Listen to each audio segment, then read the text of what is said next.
This is part 2 to the first question that was sent in for Denville. And so I'm going to read the question again just in case you haven't seen part 1. So it is Shania Smith. Hi, Mary and Denville. One question I've always had is, why does God take the best people too early? Specifically, one person, my boyfriend's sister, was killed in a car crash.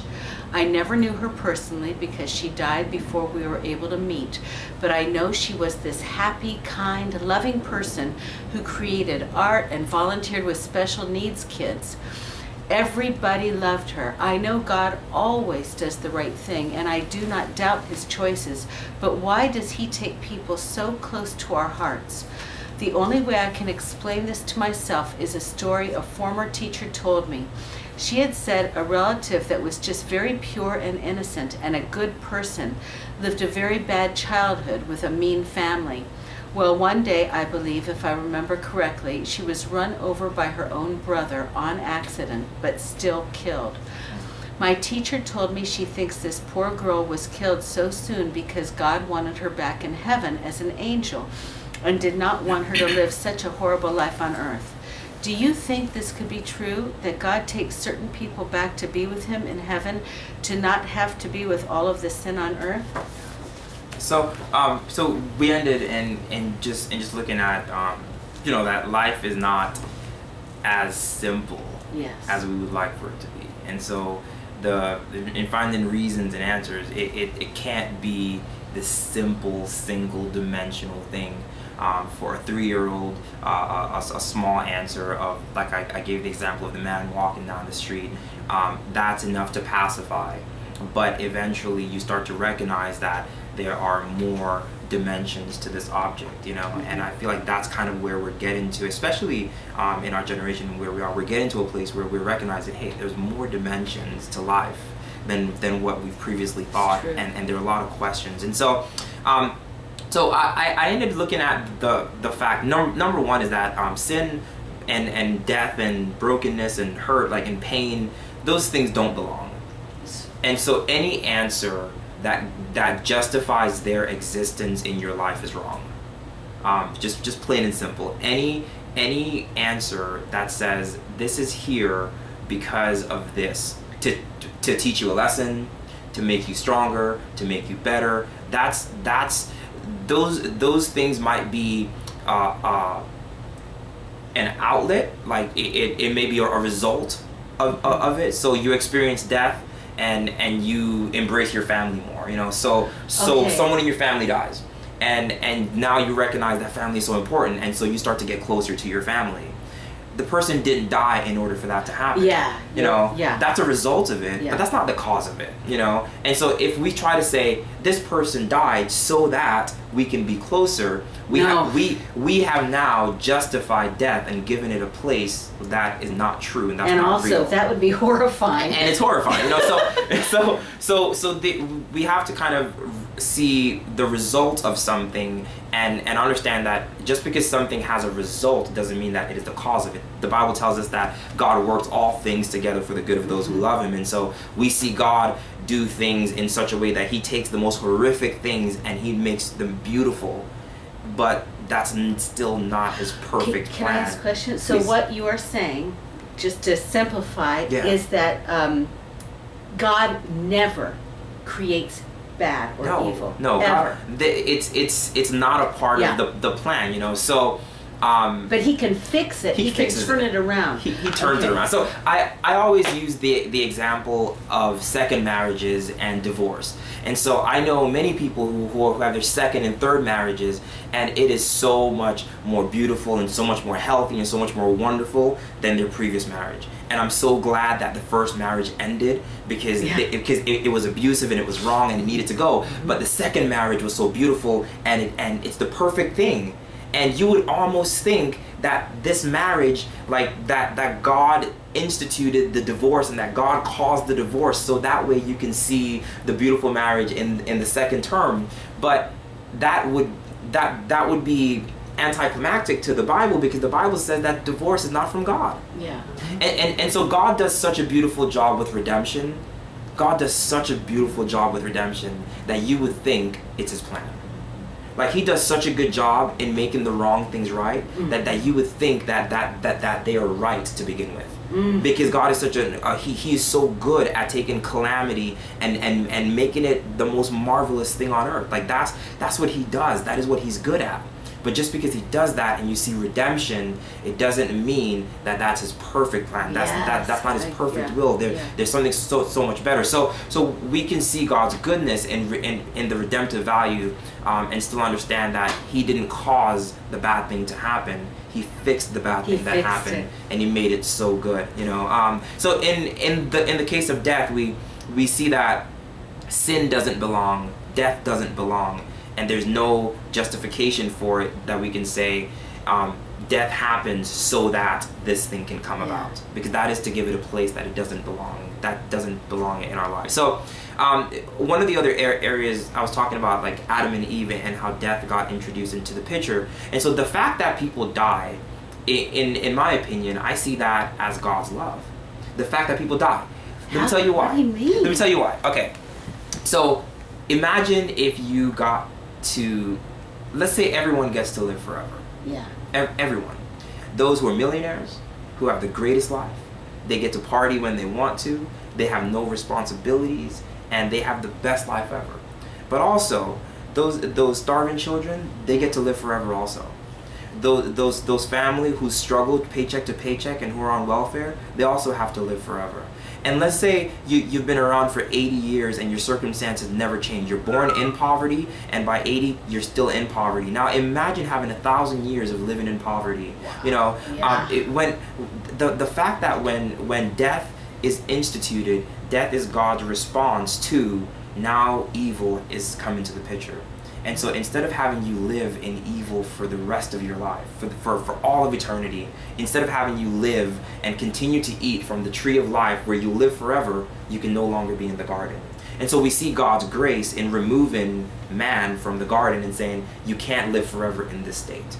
Because this state, this state is not a good thing, and so he removes them from the garden, and so we can look at it, you know, again, multi-dimensional.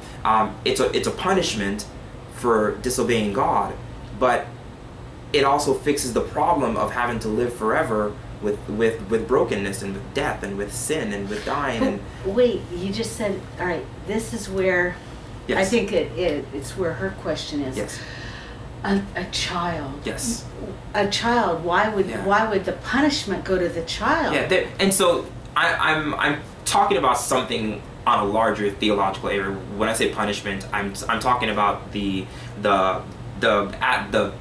story of Adam and Eve being removed from the garden. Okay, I get it. Like that is the punishment I'm talking about. So a child being ran over by a car. Yeah. You know, as a police officer, one of my first calls that I went to as a police officer was a child who drowned, and I did CPR and the whole thing, and it was heart-wrenching because the child died, and you know, I had to be there with the family, and that was the first time I ever really faced this question of like, why do children die? You know, and I had just become a Christian.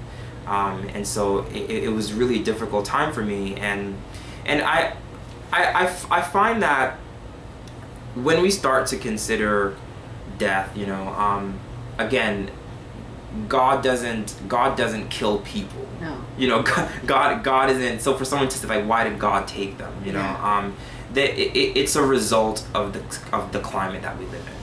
It is a result of living in sin. Yeah. So everything I just explained that happened from the Garden of Eden, and now sin is introduced into the picture. Everything else that happens after that is a result of sin. But the sin who has the child who has leukemia. Yeah. That's not. I mean, why would that child? Yeah. So consider sin like biological warfare, right? Let's say biological warfare. And this is the best example I can come up with right now, but let's say like biological warfare, planes are flying over and they're dropping some type of gas in a community, right? Okay. And let's call that gas sin. Okay. It changes the atmosphere that you're in. You breathe it in. Just because of where you are. Just because you live here, you breathe it in. So let's say that happens in a place like Miami where we are. And people in Canada, they don't have the same atmosphere. And so us here, a child, they didn't do anything. It's not that they did anything wrong. They're just in a place where there's sin. And so sin is not, this is, and again, there's so many things that have to be answered within the answer, but sin is not a behavior. Like, sin is not an action. Oh, okay. So sin is a climate. Yes. Sin is not primarily, hey, like, you do this thing and that's sin. It's not like you do this thing and that's sin. Sin is a climate. The child's innocent victim. You are in a climate. Yeah. A child is in a climate where there is sin. I believe it was Mother Teresa who gave a response. She said if you're wondering why children are starving and dying, it's not because God isn't good. It's because we haven't given money and we haven't fed these kids. Yeah. And it just makes it so much more simple. It makes it so much more simple. It's like, well, maybe you have a responsibility. It's kind of like me going on the roof and jumping off and asking God, why did you break my leg? Yeah. Like, it's just something that has happened. It's very simple. It's the climate that we're in.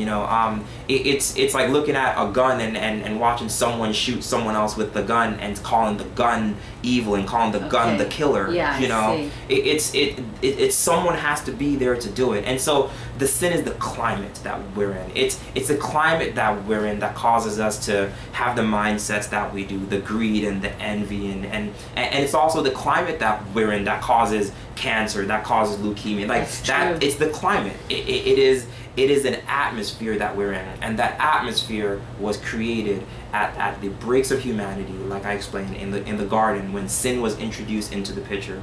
That was like biological warfare, a gas being released into all of humanity.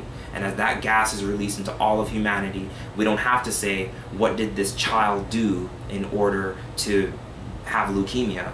Because if we're asking that question, we're saying that sin is an action. Oh, okay. Because you think that someone has to do something in order for them to breathe this thing in. It's like, no, they were just born. The Bible tells us that men were born into sin.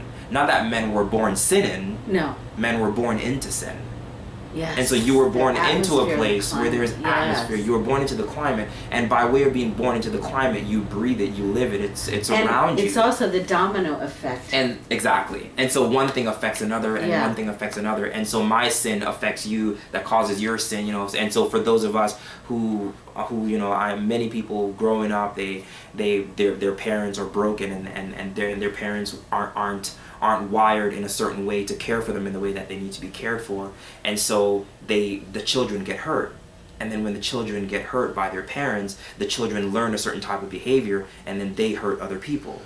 And so it's that domino effect. And so you see how sin, not an action, but the climate of something, it just kind of causes what you're calling that domino effect. Makes sense. So I think that it's, and I think this is a good direction to go in. I think it's almost time to But just to grasp, and if I could, any takeaways that we can take away from this is, sin is not primarily an action.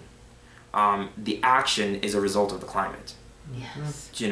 Sin is not primarily a climate, and so when we start to look at someone's action and we say, why are they behaving that way? We have to remember they're in a certain climate.